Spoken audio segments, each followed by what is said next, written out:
Hi there. Thank you so much for coming to my channel one more time. It's so nice to have you here in the kingdom.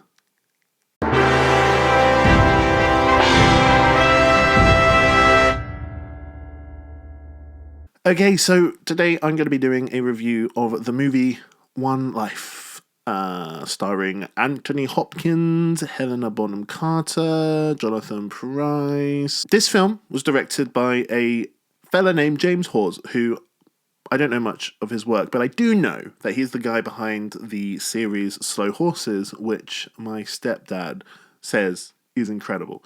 So, yeah, I'm gonna be really excited to watch that series. So this is One Life. I guess it's like you'd pull it in the category of Holocaust movie, but it's not really Schindler's List in that respect. You know, it's not The Pianist. It's a lot more tame. It's about a guy called Sir Nicholas Winton, who is I guess he's some kind of banker, stockbroker, and just before World War II, he wants to help get a bunch of child refugees from Czechoslovakia and bring them to London. It stars Anthony Hopkins, as I said, Hannibal Lecter. It stars Helena Bonham Carter, Fight Club, one of the best films in the world.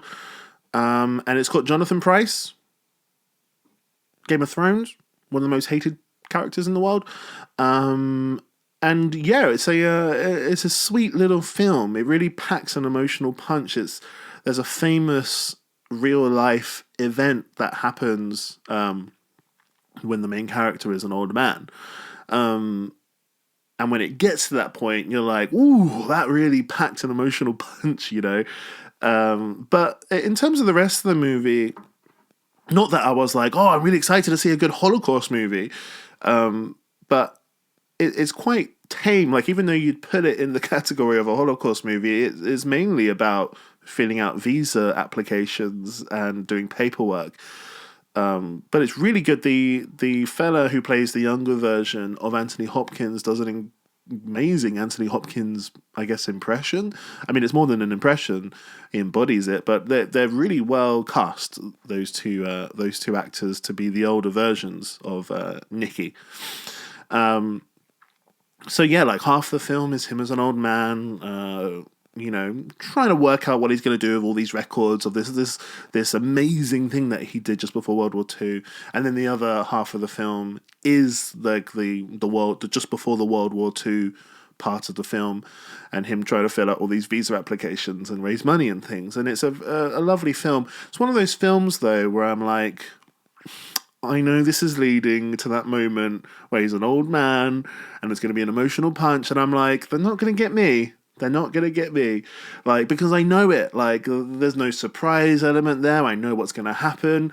But when it does happen, I'm like, it's not going to make me cry. And then the tears just start pouring down. I'm just like, Jesus, it's so emotional. Like, he really didn't want any credit. He wasn't like, it wasn't about him. He kept saying that. It gets to that moment and it's just like a real punch in the face. And you're just like, Jesus, he's just a real good man, you know, good human being. And that stuff always makes me well up. And I was like, fuck, I'm gonna cry. Okay, you got me. I'm crying. Okay, thanks a bloody lot. Are you happy? You did it. Well done. Now I'm gonna have to wipe off the tears from my face and apply some Nivea afterwards because the salt hurts my skin because I've got eczema. So thank you very much, James Hawes. I hope you're happy.